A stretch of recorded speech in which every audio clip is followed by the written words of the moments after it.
Hey folks, so in this video I wanted to talk about how Efilism is a magnet for psychopaths and sociopaths. Efilism, the concept, the anti-life idea, that we'd be better off not having any life anywhere ever existing, as what they idealize or fetishize basically, is quite a horrifying viewpoint, and I've explained this in my other videos very clearly. And I hope to expose further in this video to get people to become very vividly aware of this fact that the phase we're in right now, at these initial phases of antinatalism and Efilism starting to become what we would say more popular, they're just at the beginning phases of starting to become mainstream, at the very initial stages of that. However, when this starts to become more mainstream, we're going to see a much higher ratio of actual psychopaths and or actual sociopaths coming into and using this as their platform. And they're going to gain shit tons of views, and they're going to be cheered on like it's nobody's business. And they're going to be experts in knowing what people want to hear within the Efilist fold of views especially, and in the broader antinatalist fold of views.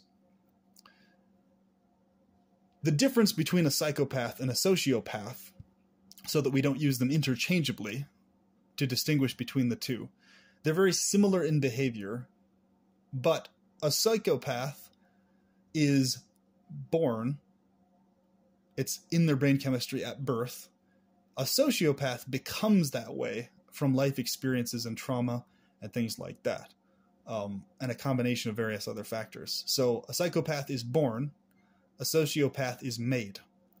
But other than that difference, their behavior and their justification of what they do is basically the same going forward in their life on from that point.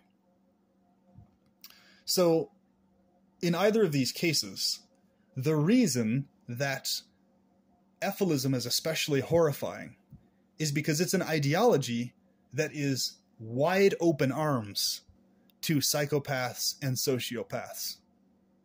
You may as well open your arms wide in the widest hug you possibly can to a known psychopath and a known sociopath if you're going to hold an Efilist view.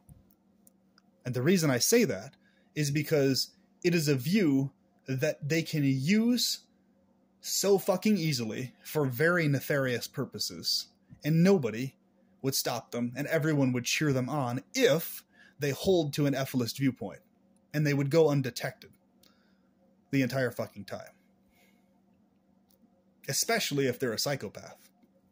Psychopaths are especially good at mimicking healthy, sane, rational, normal people until their time to pounce is there. Until their time to strike is seen, right? And by then it's too late. So beyond the idea itself, you need to understand what that idea will lead to in practical, tangible action and human behavior. This is the other point. Having an idea or a concept there by itself is one thing, but the idea and concept will lead to certain kinds of behaviors if that viewpoint is held. Inevitably so. So, what I'm talking about here is if you have any kind of non-existence fetishizing going on, or you support the idea of human extinction being the goal, quote unquote, or anything of that sort, gradual voluntary human extinction as quote unquote the goal, you are literally fueling future psychopaths and sociopaths to hijack every aspect of the Efilist movement, and, in a broader sense, a large chunk of the antinatalist movements. Because these people will be cheered on by many of you who adhere to that non-existence fetishizing idea. And there's a lot of horrors that can directly come from that. This is why I keep telling people the distinction between the Gnostic antinatalist view and or also the antinatalist views which focus on perpetuation of pleasure and eliminating of pain as the focus. And do not fetishize this non-existence or void or any of this other type of stuff as any kind of goal. They see it as if it happens, it happens. It's a side effect if the goal is not achieved, basically. If you see it that way, you are not going to have an environment where you're going to have psychopaths or sociopaths invited in, because they don't have anything that they can misuse, abuse, or latch onto in nefarious ways. So if you're teaching that basically it's a standard, it's a requirement of all of us to be as benevolent, as affectionate, as kind, as loving as possible, and to genuinely mean that at every phase of it, and to do things that are clearly and obviously good and benevolent at every phase of that, there's no room for a psychopath or sociopath to come in and hijack anything. They can't, because there's nothing there that will allow them to justify anything. You understand? If you have an ideology or a view that allows someone to justify something, you have a ripe environment for these types of fuckheads to come in, deceive all of you, because they'll seem like they're totally quote-unquote normal, empathic, rational, kind people and everything else, but they won't be that. You might find their videos quite amusing or funny or very entertaining, but there's certain signs you can actually start to look for. If there's a constant element in someone of a genuine lack of caring that you see coming out in their behaviors or their talks, a nonchalantness in excess, that's a sign to look for. That's a concerning factor to look for, because they may very well genuinely lack care about others in this world. They may genuinely not actually care. And that's a horrifying thought. Because, first off, I assume the majority of you who are antinatalists are that because you do care in an extremely intense, very strong amount, right?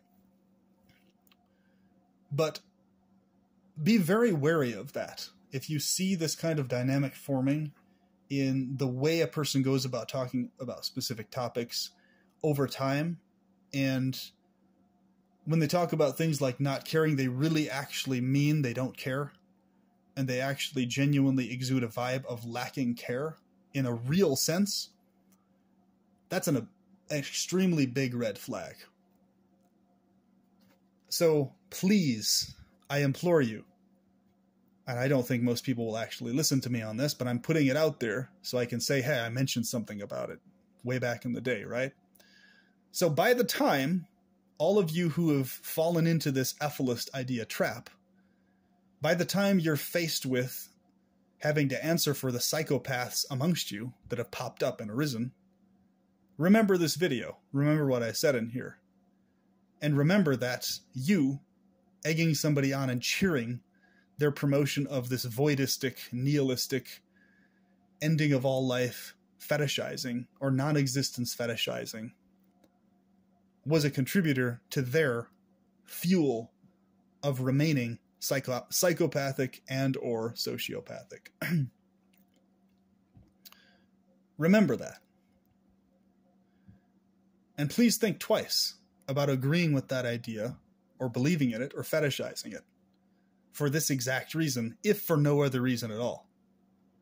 If for the single reason alone to prevent a psychopath from hijacking the rest of what you're trying to accomplish, right? And becoming one of the biggest spokesmen. To prevent that, you really need to shift your stance and viewpoints fast before psychopaths start coming in and doing this with the Efilist ideas. Please do it sooner than later, and don't wait that long on it. So there's a lot more at stake here than just an idea or a concept. There's a lot more going on with the concepts of total human extinction and things like this, because if this starts to become mainstream at all to any degree whatsoever, which it very well may in the decades ahead, depending on what happens here, if we last that long as a species, of course.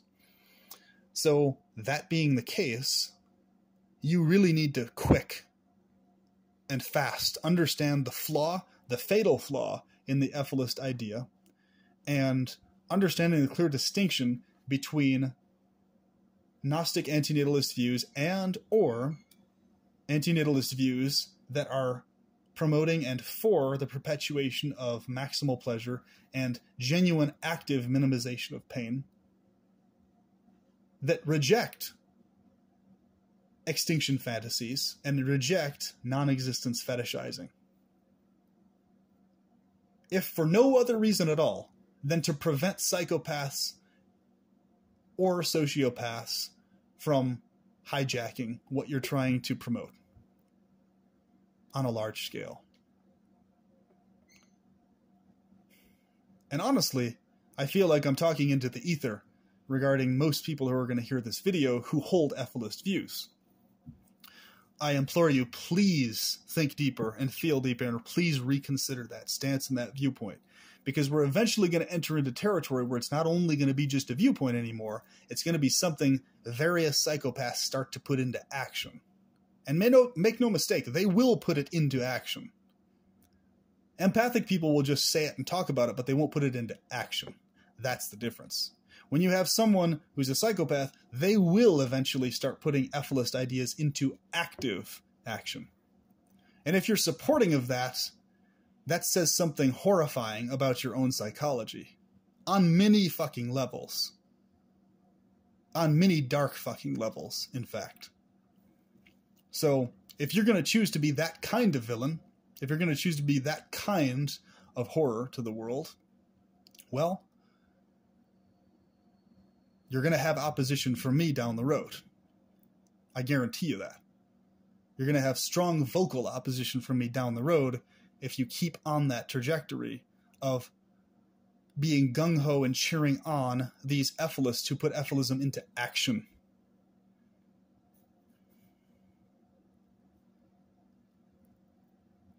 And I would prefer that to not be the case, but it probably will be the case, right? So everybody chooses the type of villain they're going to be. Everybody's evil to some extent in this world. However, some people will roll with that concept or idea to choose to be malevolent villains, sources of malevolence in the world, and they will not make the choice to be a benevolent one. They'll make the choice to justify their evil actions to various degrees, using Efilism as the banner and reason why. The ends justify their means, right? That's going to be their psychology towards it. Because the end they're wanting to achieve is what? Oh, total entire extinction. So, okay, let's figure out some connived way to make that happen as quick as possible. So on and so forth. So what we have here is a situation where this could go many different ways, but it's probably going to go that way. The Efilist fold of things is definitely going to get hijacked and flooded with psychopaths, if it's not already full of psychopaths right, left, and center, to be honest with you. And the antinatalist views that adhere to a voidistic fetishized fantasy will be affected by that also. So that's why I suggest for both Efilists and antinatalists, reject both of those things, please. Adhere to antinatalist views that promote the perpetuation of pleasure idea, clear and obvious benevolent things, and be able to distinguish what is clearly and obviously benevolent from man-made opinions and ideas thereof. And if you can't learn how to do that, well, then have fun dealing with the psychopaths that are going to be cheered on by yourself, much to your horror down the road. It's going to be like, oh, I wasn't in support of what this person did and stuff like that. It's like, well, yeah, you actually kind of were, because you cheered on the Efilist idea. And if you're not cheering on people putting that into action, then you're just literally talking out your ass and saying stuff into the ether. A psychopath really will mean it, though. If they adhere to an Efilist idea, they're going to fucking act on it. And they're going to justify their actions on it. And they're not going to give half a shit whether you feel empathic or not, nor are they going to give half a shit as to why you yourself are an Efilist or an antinatalist. They're not going to give half a shit about any of it. They're just going to, hey, this is a great idea. Let me justify my psychopathy using this idea. That's how they're going to see it. So if you're okay with that potentially happening, and you're okay with them inadvertently being the source of the extinction you're promoting, the gradual human extinction, quote unquote, voluntary extinction you're vouching for as quote unquote the goal, well, have fun with that. See what happens. It ain't going to be pretty. I can guarantee you that one. It's going to be a fucking big ass mess, worse than the one we're in right now, by many degrees. So, yeah, not cool. Not cool, not fun, not good to promote Efilist ideas. Not cool, not fun, not good to promote voidistic ideas. Just bad. Please don't do it. You're going to have a bunch of fucking psychopaths on your hands if you do. That's going to be the fucking result. So don't come crying to me later being like, oh, you know, yeah, you had some good points there way back in the day, you know. You bleak past all these other guys. You had some good points. It's like, well, they really should have been the points that should have been baseline grounding everything to begin with, instead of just a few of us talking about them. These really should have been the mainstream stances from the get-go, honestly. So this is going to be a topic I'm going to talk about very regularly. Having viewpoints and ideas and promoting specific things that directly prevent psychopaths from being able to hijack what you're promoting or teaching or using it for nefarious ends. You have to have things that are very specifically set up that way and promoted that way. Because if you don't, they're just going to take stuff and run with it, basically. So in my videos, when I talk about choosing the type of villain you want to be, I'm talking about a person being honest with themselves. So in the sense that a psychopath is going to be that no matter what, period. So it's better to have an honest psychopath who admits who and what they are and what they're about openly and doesn't give half a fuck about it and is honest about their psychopathy versus someone who's dishonest about it and acting like they're somebody good or kind or loving. That's what I'm talking about. I'm talking about people admitting the actual nature of the reality of the world and in spite of that choosing to either be good anyway, even though people consider them to be a villain, or openly declaring they are villainous and evil and cruel and vindictive and hate people, and openly being honest that that is their stance, one or the other. That topic is a topic of me talking about, okay, if we're going to have these types of individuals in our society, let's encourage them and force them to be open and honest about that. So it's just upfront and direct, to where they can't slither around and hide and act like they're trying to do some good thing or act like they feel empathic when they don't, right? I'd much rather be dealing with an honest evil fucker than a dishonest, deceitful evil fucker at the end of the day, right? At least someone who's honest about their evil, right? Who's honest about their cruelty and lack of care. It's much better to deal with someone who's honest about those things than not, because at least you know what you're dealing with in that case, right? It's not going to catch you off guard all of a sudden later on, right? So to me, it's abundantly clear that the Efilist idea, and especially the fetishizing of non-existence, is very much so a psychopathic stance and viewpoint, and it's going to manifest in a much more dangerous form as the years go on, and you'll probably see that, sadly, too little too late, if you don't already see it now. And yeah, you know, that's my warning to everybody on this. Please take heed. Please take note of this, because it's going to be a thing. And, you know, the sooner you understand the distinction between positive, uplifting, benevolent antinatalist perspectives that have optimistic solutions being promoted and are being discussed and talked about by people who genuinely feel actual real empathy and a sense of actual genuine care about others as what they're thinking about, as what's driving them, right? Then only in that particular context are you going to have a movement or anything coherent that is functionally helpful to other people, to yourself, and to the world at large, long-term, usefully. Okay?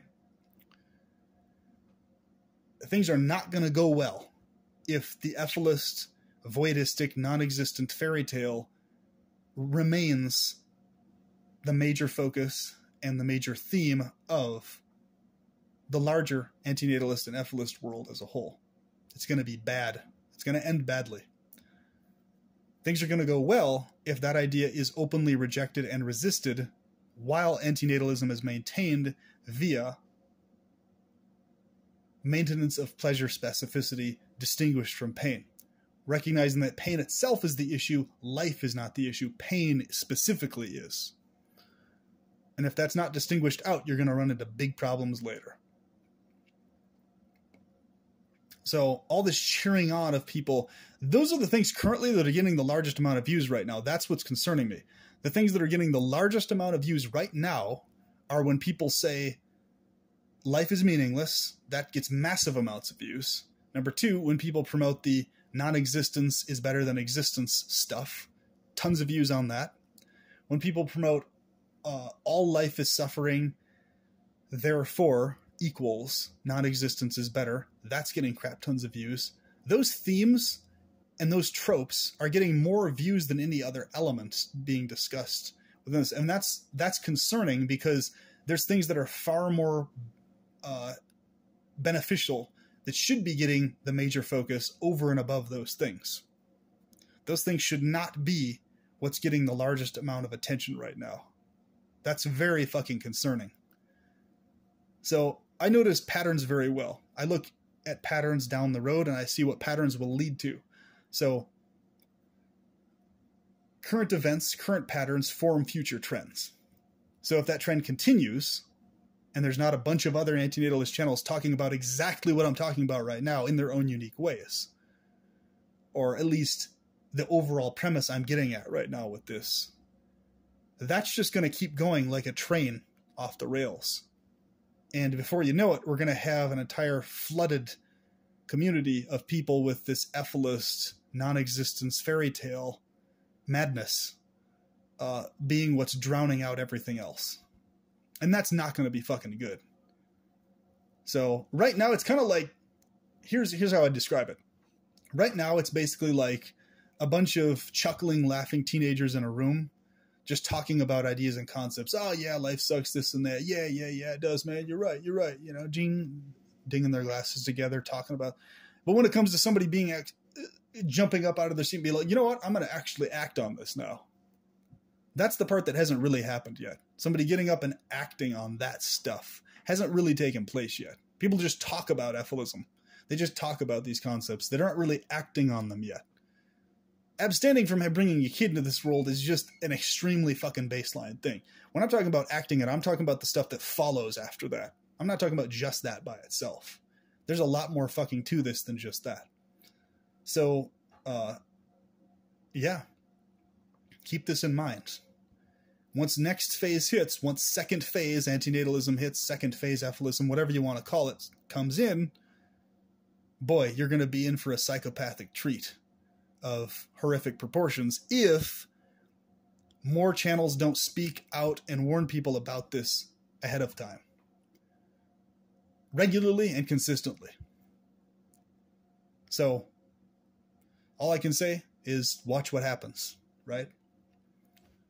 And I won't say I told you so when it does happen. So there you go.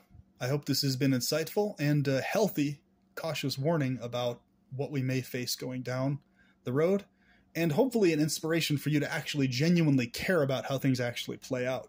Because the biggest concern of mine is people genuinely lacking care of how things play out. A genuine lack of care is an extremely dangerous psychology to have. This is why I say I always care at every moment, and I always make sure to care too much about everything and everyone at every moment. Always. I make sure to care excessively. I never, under any circumstances, allow my psychology to lack care, ever, for this exact reason. Because lack of care is exactly what will turn someone into a sociopath.